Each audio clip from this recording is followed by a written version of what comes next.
Hello, everyone, and welcome to the first episode of this year. Merry Christmas, everyone. Happy New Year. Today, I'm joined with Rene Chaffins. She's a 3D artist from Chicago, professionalizing in Blender and Unreal Engine for the 14th episode of the podcast. So, give us a little introduction on how we got into visual arts and design. Hi. Well, first off, thank you so much for having me on. I'm really quite excited for this. So, I suppose it actually came from photography. I wasn't planning to do visual arts at all, but when I moved to Chicago 5 years ago, I picked up a camera and started to get more into photography, trying to meet people because I didn't know anyone here. So, it was sort of a way of networking and introducing myself to a different community here and a new location.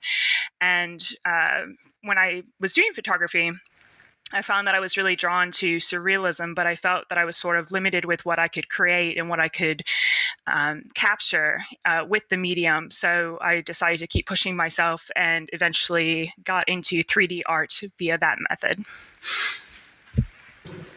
All right, and next question. Were you originally studying art and design, or you were pursuing another career path? I've actually never studied art formally. In university, I studied history and Latin. I was actually teaching Latin at a university before I moved to Chicago. So I have no art background. Didn't really ever try anything creative when I was younger. It was definitely something that just kind of came up later in life and something that I've been quite enjoying ever since. All right, and what is your main branch of design that you're focusing on? And tell us about your experience from the start until now. I would say that my main branch of design, I focus primarily on trying to do texture mixing and also on lighting. Those are kind of my two branches in 3D that I'm really interested in and that I've been focusing on. And it's really changed a lot. So when I first did 3D, I wasn't even trying to do realistic pieces at all. I was using it mostly to try to do 2D sort of toon shaded, sketch-like pieces. I thought realism would be something too complicated. I was kind of honestly a bit intimidated to even try it. And so when I first started, I was mostly using 3D as a way to enhance photos, like to either do like photo bashing or to do like the toon sketches that I had mentioned. But as I developed and I got further along with 3D, I found that I wanted to actually try to push my work into a more realistic way. And I wanted to learn how to do texturing and lighting.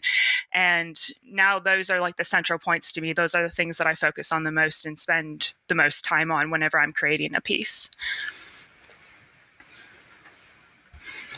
All right, and how does your design process usually go anytime you want to start working on a design project?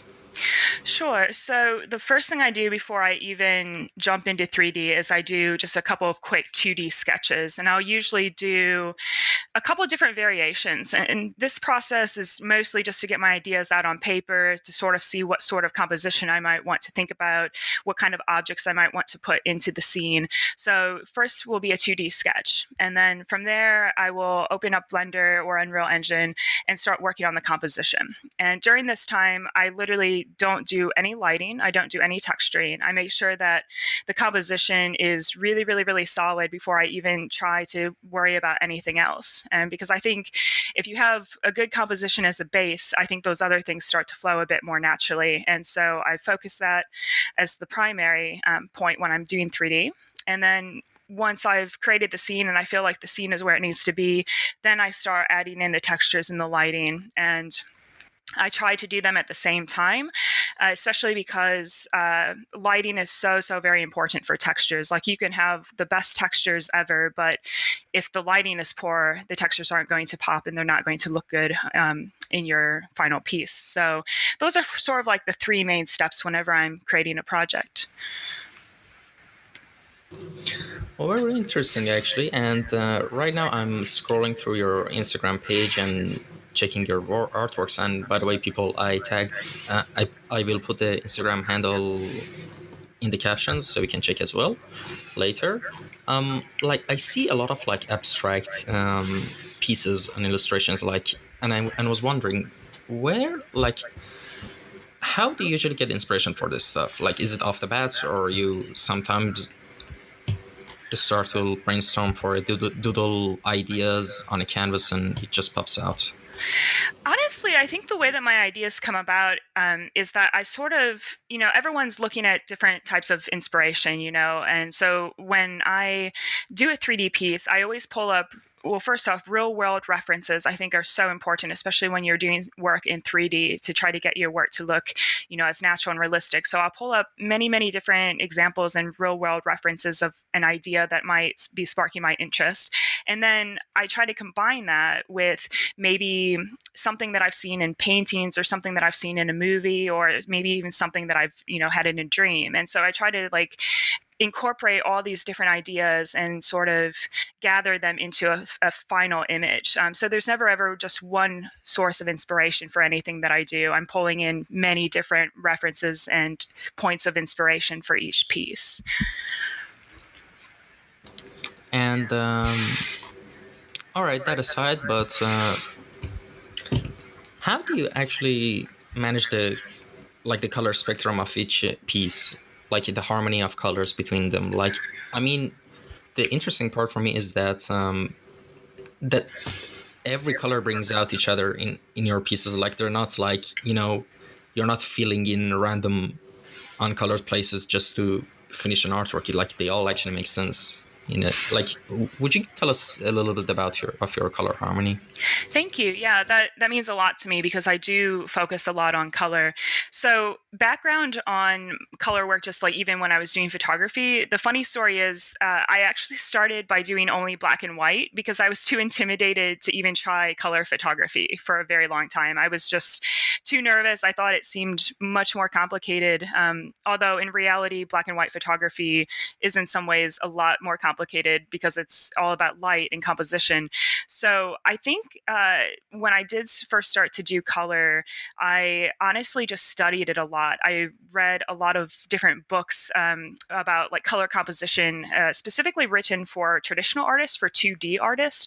But the concepts are still really obviously pertinent for any type of art that you might do. So I just studied it a lot, and I watched a lot of YouTube videos. I read books, but I also really studied film. I think movies and color palettes in film are the biggest inspiration to me, for sure. And there are a lot of different websites now that actually will gather color palettes for different films. So you can look at it and you can have up on your mood board or your reference board and sort of draw from those.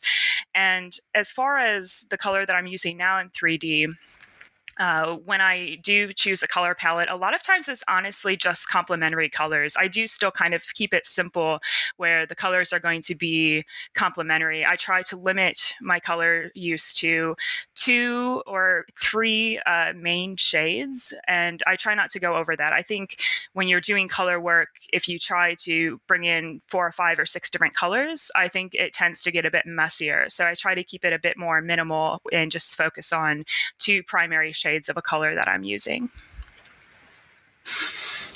All right, and next question: who are your favorite artists and designers that have inspired the most? That's such a hard question. So I think what I'll do to answer it is I'll break it down into sort of the 3 main areas that are sort of influencing me now. But I think this question's really hard because I'm so inspired by everything. I'm inspired by things in daily life. I'm inspired by film. I'm inspired by all sorts of visual mediums. So to break it down, it's a little bit difficult. But I would say the first and foremost source of inspiration is from older, surrealist painters like Dali, Magritte, Hieronymus Bosch. I love artists who excel at the juxtaposition of the unexpected and who really sort of formed the surrealist movement. And I personally would like to push my works even further into this sort of surreal category at some point, but I'm still sort of developing that myself. So they would be the first primary inspiration. And then the second big one is concept art, and specifically concept art for films, science fiction films. So the concept art for Star Wars, Blade Runner, of course, the Alien franchise. I think these films just, I've watched them so many times, and I just always find new things to find inspiration from within them. And then the final bit coming off that concept art for films, I'm also incredibly inspired by concept art and game design and environmental design in games. And right now, the works that have really been sticking with me and been inspiring me have been a lot of the projects coming out of Naughty Dog. So the Uncharted series, the Last of Us and Last of Us Part 2. I think just their attention to detail and the game environments that they create are so lush and so beautiful. And especially both of those games have sort of that combination of nature and overgrown places and abandoned places that I'm also really inspired by as well. So I think those are probably my main sources of inspiration at the moment. All right. And what is the main subject of your artworks, and what made them interesting to you? I think the main subject, at least what I'm focusing on right now, is sort of the interplay between architecture and nature. In real life, I'm really drawn to places that have been abandoned. I mean, not right now, I haven't been able to do much of it, but I love exploring places like old places with historic stories, and maybe they're abandoned, maybe they're overgrown with nature. And so I really love that aesthetic. And I find that there's a lot of beauty in decay and in abandoned places. And so I think that that's probably one of the main subjects that kind of recurs throughout my pieces. And along with that, I'm also really interested in sort of a theme of something looking really beautiful when you first look at it, but perhaps the more you study it, something ominous sort of comes in. I do a lot of pieces where maybe at first glance it looks like a really inviting, warm place where maybe you would enjoy, spending time. But the more you look at it, you notice, oh, it's a bit more dangerous, or maybe it's a bit more ominous. Maybe it's not a place that I would actually like to go. And so I sort of like to try to combine themes of beauty with things of more ominous nature, I suppose. All right. And how to simplify the start of the learning process for someone who wants to get started in 3D art? Like, let me uh, clarify what I mean by that. Like, I mean, in terms of like, imagine someone who's zero in visual arts and is just has that curiosity and ambition and wants a roadmap basically on how to, in a really simple way, and like how to simplify that roadmap of becoming a 3D artist, basically. Sure, of course. So, I mean, I think that I can definitely speak to this because, like I said, I've never been formally trained in art. I've never taken any classes formally, like at a university or a school. So, the way that I learned, and again, there's no wrong or right way to do art, but the way that I learned, so the first thing is I learned Photoshop first, and I think this is probably a very good program to start with because there's just such a wealth of knowledge out there.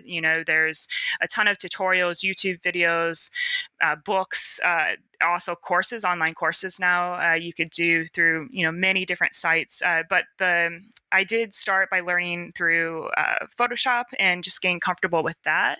And honestly, like when I first started doing 3D, I think it was probably my finished products were probably like 10% render and 90% Photoshop. That's actually reversed now, where I'm 90% will be the render and 10% the Photoshop. But like when I first started 3D, I really relied heavily on using Photoshop, and I think it's just such an important tool. And so I definitely recommend people opening that up. And if you're going to get started with 3D, I really love Blender. I know in the past it kind of had, a reputation for being like, oh, that's the free software or whatever, but it's so powerful now. And the interface has just gotten better with each iteration that they do.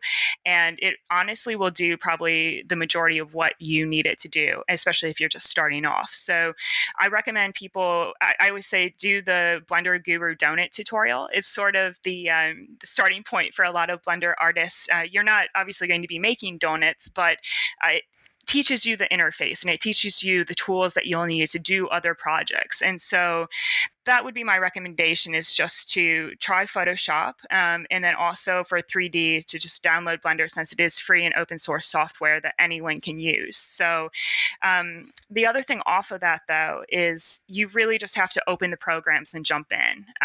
used to teach Photoshop, and I'd always have people say to me, they're like, "Oh, I wish I could learn Photoshop, but it's too complicated." And I would ask them, it's like, "Have you opened the program?" And they'll be like, "Oh no, I'm too intimidated, I'm too scared."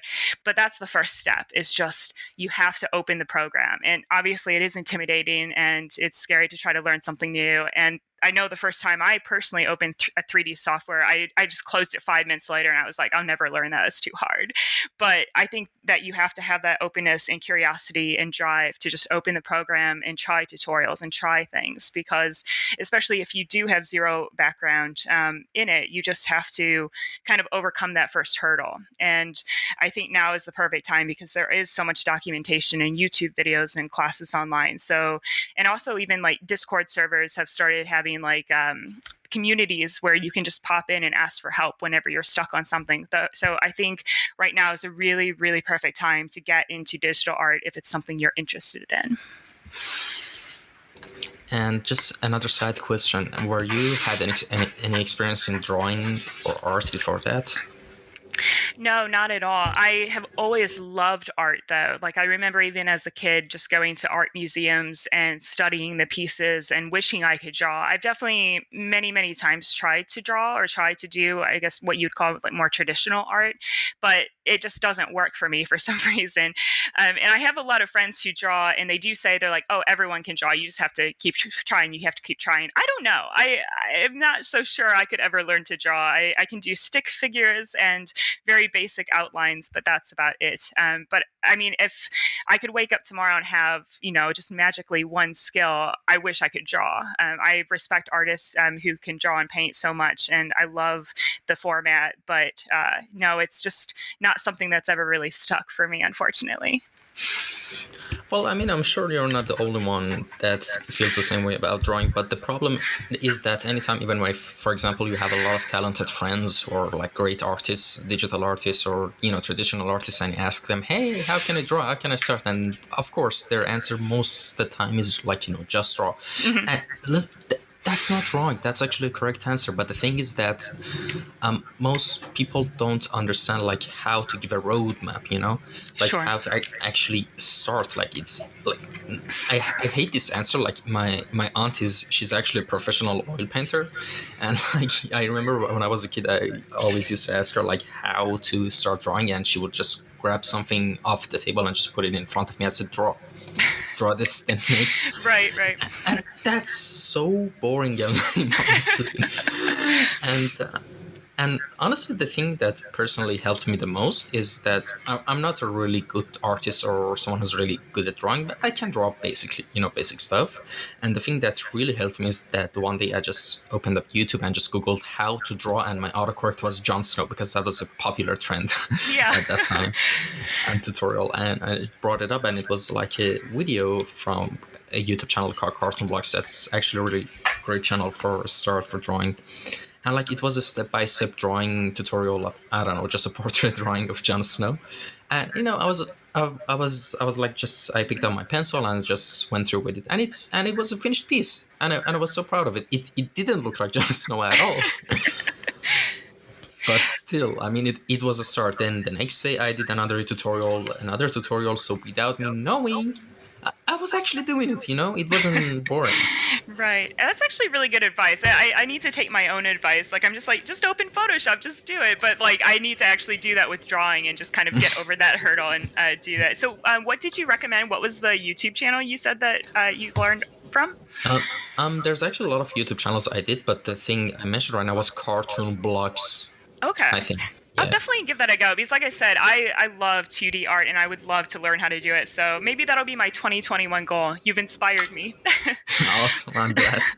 Actually, my 2021 goal is for digital art.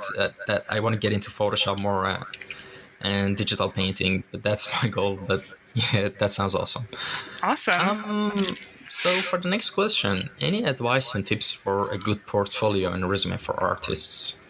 Yeah, so this is something that I'm also obviously just learning and kind of starting off on myself. But I think it sort of breaks down into a couple different things. So if you're using Instagram, I think Instagram is a really great way to network and to kind of meet people initially and sort of see who you might want to connect with, what groups you might want to connect with.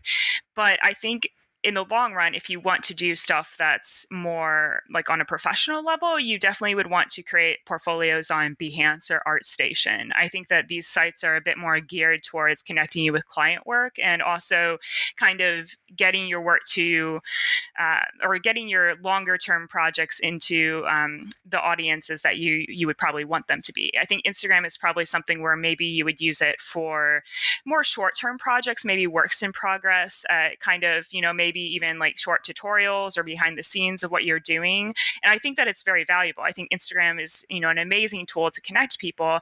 However, I think the downside of Instagram is due to the algorithm, it's so hit or miss about if any of your stuff will ever get seen.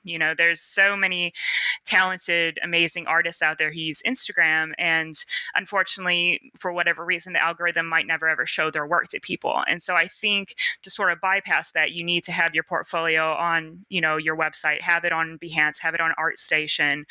And ideally, you would kind of try to do all of these things. You would probably try to do short, small, manageable kind of works in progress, small pieces on Instagram, try to use it for networking, and then use your Behance and ArtStation for longer, bigger, more professional projects, and sort of, put your art out there in as many places as you can, but also make sure that, if you are putting it on Behance or ArtStation, that it's your absolute best work. Like these sites should be probably used more for, stuff that is the top of what you can do and what you can create. And I think at the end of the day, you just have to put your art out there in as many places as possible, because you never know how it's going to speak to people, or you never know how people might find your work. But I think if you try to do each of these things, it's probably the best way to have your work noticed and found by potential clients, I think.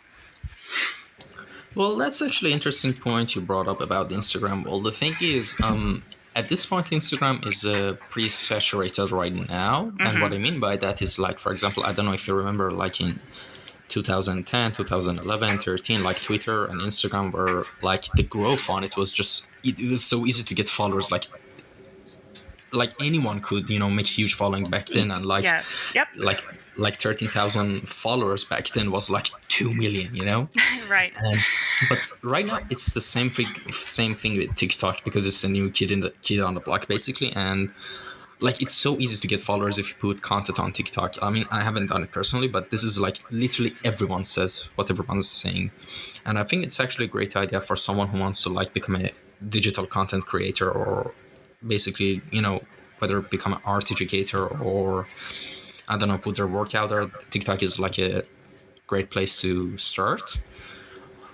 Like there's kind of this stigma about it, like that, because there's so many like, basically unrelated content on it, mm-hmm. like miscellaneous content, that people, especially professionals, stay away from it. But that's like a huge mistake. It was the same thing with Facebook and like Instagram as well in their beginnings. Right. Yeah, I've definitely heard that about like TikTok. I have seen some animators doing really interesting like animations and even like tutorials on there. And because like what you said, there's so much different content on there. You can really sort of reach like a whole new audience, which is really interesting. Yeah, exactly. And the next question, what are you working on right now that you can tell us about? Like, what kind of project is it? Sure. So my big goals for 2021 are to get even more into animation. I've done, small, short little animations, but I really want to push harder with it this year, and especially in Unreal Engine.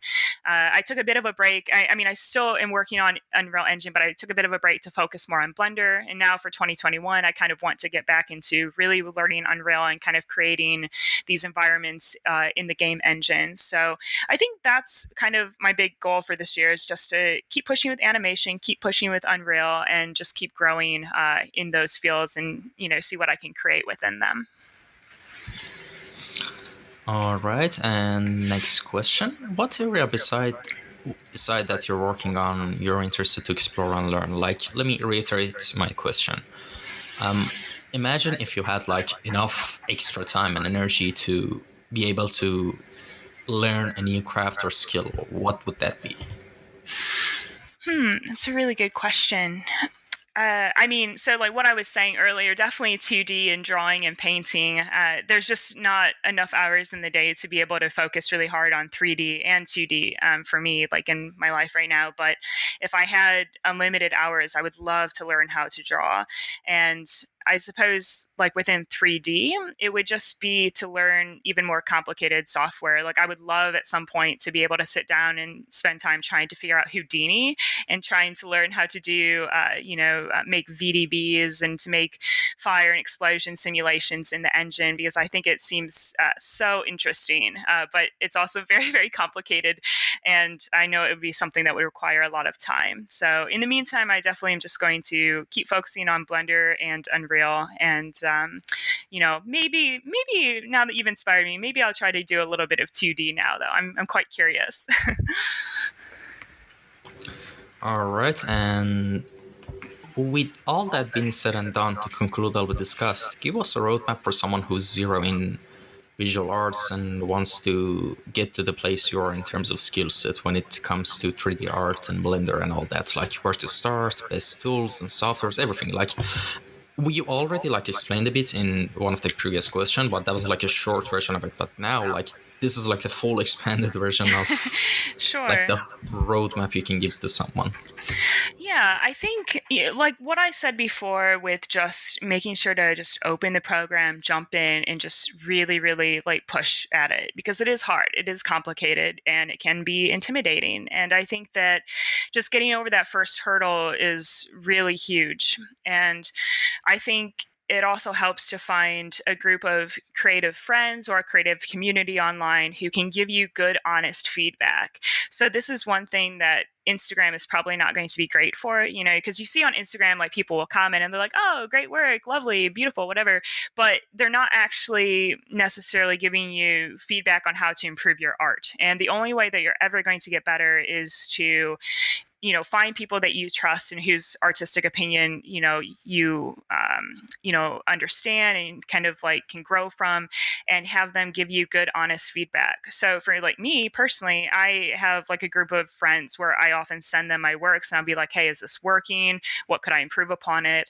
And also just creative communities online. Strangely enough, I wasn't expecting this, but I found that on Reddit, of all places, the Blender community actually gives really, really good artistic critique on there. And there's actually a page where you can put your work out there and have people give you feedback. And I found that that is so invaluable. Like, there have been so many times where I'll post something and people will be like, hey, I really like it, but maybe the composition is, maybe too busy. It needs to be a little bit more simplified. I'm not sure what to look at. Or maybe, this texture looks good, but it's, kind of clashing or not really working so well with this other texture, etc. And so I found that you really need to find those people that you can, share your work with and get that feedback, because it's just an invaluable piece to the learning process. And then the final thing off of that is, as you're working and as you're growing and developing your work, you need to study really broadly. So I think that there might be a tendency for people to sort of stay in their lane or their avenue, and just, if they do 3D, they look at 3D art. And if they do 2D, they're looking at just other 2D art. But I think you need to expand that. If you're doing 3D art, you should be trying to look at as many different forms of art as you can. You should be looking at, paintings and drawings and learning how lighting works in more traditional forms of art. And, movies are a great source of inspiration, and just all sorts of visual medium. And I think when you do that and you study really broadly, I think it helps boost your own creativity, and it helps set what you're doing apart from what everyone else is doing. So for example, when I am creating a 3D piece, I might look at what people are doing in 3D, and like I'm obviously aware of what is being done in 3D, but I will never have up another 3D artist's work as a reference when I'm creating my own piece. Because I will have up real world examples, or sometimes for color palette I might have up a still from a movie, but I would never have another 3D artist's work up as a reference point while I am working on my own piece. Because I think when you do that, even if you're not on some kind of like direct level trying to redo what they had done, or kind of like copy it in some way. I think that there's still like an underlying way where your piece is going to end up looking very similar, and I think, which maybe that's not necessarily a bad thing to do similar things to what other people are doing. But for me, and what I want to do with my art is I want to set my pieces away from what everyone else is doing. I want to try to create my own creative voice. I want people, when they see my piece, I want them to say, oh, that's a Post Citizen. I want them to be able to recognize my style in whatever it is I'm doing. So I think those are the main things. You have to just push yourself, work really hard at it. Like, I think about 3D every second of every day. I'm thinking about it all the time. I'm just pushing with it. I'm always trying to plan how to improve.